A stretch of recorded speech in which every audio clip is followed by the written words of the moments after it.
Hi guys, and welcome to Stronger Things. Our videos are here to give you an insight into how we are building our business stronger every day and hopefully give you a few ideas around how you can do the same. So for this video, we are going to be giving you an insight into exactly how we support and manage our staff. The way that Things has done this has meant that we have a team around us who stay late, come in early, and are so focused on that one goal of the business. And by the end of the video, hopefully, you're going to understand just how you can make that happen too. People make a business. Without people, there is no business. We're a tech company. We work with so many different technologies and always ensure that we're embracing everything we can to drive business forward from a technology point of view. But without the people to make that happen, it wouldn't be here. For us, it is so important to support our staff, to empower them, to push them to be the best that they can be, and to make sure that everyone has an understanding of why they're here, what they're doing, and what we're trying to achieve. I'm sure that all of you at some point in your career have felt like you're working for a company where money is everything. Every business needs to have revenues and profits and everything else to make it a business. It is important, but it's not the be all and end all. A lot of mistakes that companies make, and I've definitely been privy to this, is by working out what someone's seat is worth and holding that against them. The fact is, it doesn't matter whether person sat here is making double their seat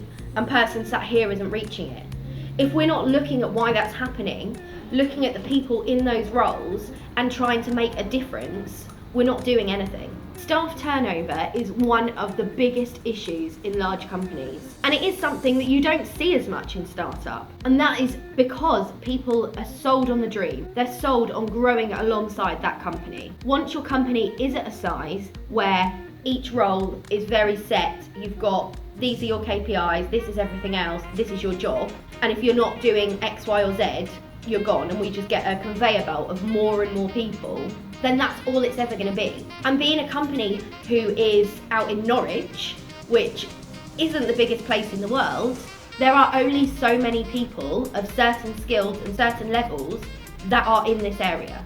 So if you're now recognising anything from what I'm saying, if you've seen that constant conveyor belt of staff coming in and out, it's time to look and realise why people are moving out of those seats.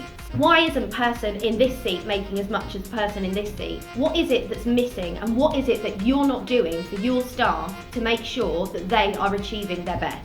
As I said, here at Things, the conveyor belt of staff members is not an issue for us, and here's why. We value our staff. We value them above anything else that we do. We know everyone's strengths and everyone's weaknesses, and we help them to close the gap. Recognising a skill in a member of your team that perhaps doesn't suit the role that they're in doesn't mean that they're in the wrong company or they're in the wrong job. It means that you need to draw this out of them, you need to work out where this fits, and you need to embrace it. It's super easy to match up a CV to a job role. Anyone can do it. You say, I'm looking for someone who's got this degree, this much experience, la la la. But actually matching up people to a company is a completely different ballgame. And if you're not open and honest with those people the first time that you meet them in their interview, and you're not making them feel comfortable and drawing out the best of them, you're never going to understand where that person can fit within your agency and exactly what they're going to do for you.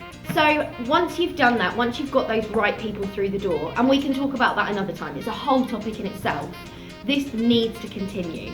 The beauty of startup is that as a small company, everyone has access to everyone else.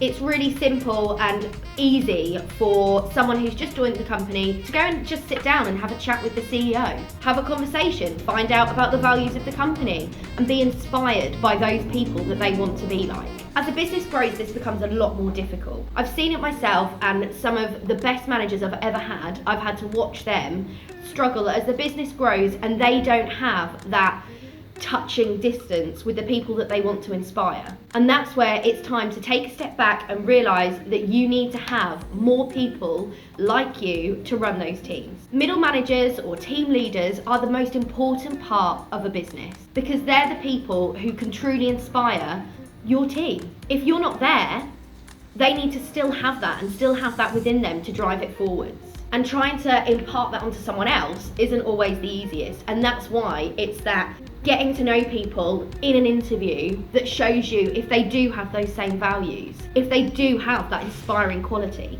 Can they comfortably talk to a team of people? Can they comfortably talk to a team of people and inspire them? And can they lead them? Can they do this by example and by genuinely giving a shit about the people sat around them in their team? If you don't have that, it doesn't matter how many years experience you have on your CV, how many courses you've taken, how many degrees you have, it's just never gonna work.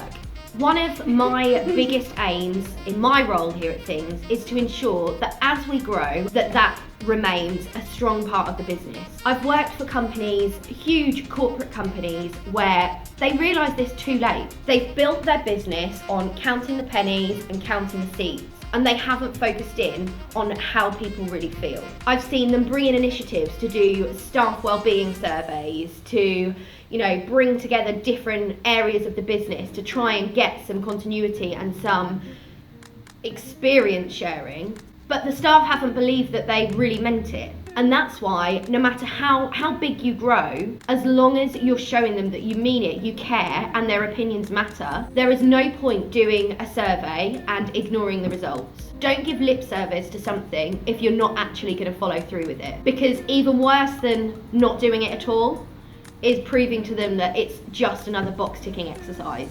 Thank you so much for taking the time to watch our video. I really hope that even one of those nuggets has sprung something in your mind that can make a difference and make your business stronger. I'm Laura Fox Newby, and we're Things. Bye! How Things is built on a team, no. This is going to be great fun today. I shouldn't have drunk gin last night. It's just going to have to be like this. No, they do. I'm serious, like I'm going to keep all of it. Not that important. We're in for an award.